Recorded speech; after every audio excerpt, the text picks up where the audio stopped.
কুমিল্লার আদর্শ সদর উপজেলা বিএনপির সভাপতি রেজাউল কাইয়ুমকে আটক করেছে পুলিশ। এ ঘটনার প্রতিবাদে তার অনুসারীরা কোতোয়ালি মডেল থানা ঘেরাও করে বিক্ষোভ করছেন। রোববার দুপুর 12টার দিকে কুমিল্লা নগরীর শাসনগাছা এলাকার নিজ বাসা থেকে তাকে আটক করা হয়। কুমিল্লার অতিরিক্ত পুলিশ সুপার মোহাম্মদ সাইফুল মালিক আটকের বিষয়টি নিশ্চিত করলেও ঠিক কী কারণে তাকে আটক করা বা জিজ্ঞাসাবাদ করা হচ্ছে সে সম্পর্কে বিস্তারিত কিছু জানাননি। তিনি জানান তাকে জিজ্ঞাসাবাদ চলছে, পরে বিস্তারিত জানানো হবে।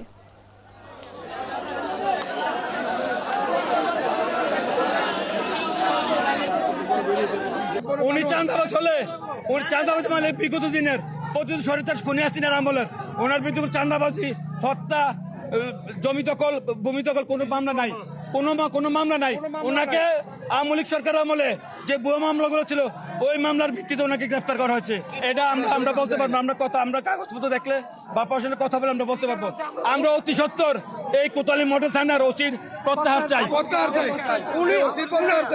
কি কারণে গ্রেফতার করে আনছে এটা ওনার কিছু বলতে আমাদের কোনো কথা বলতেছে না, ছেড়ে দিবে। আমরা ওনার অবিলম্ব নিঃশর্ত মুক্তি চাই, ওনার নিঃশর্ত মুক্তি চাই আমরা ওনার। উনি সব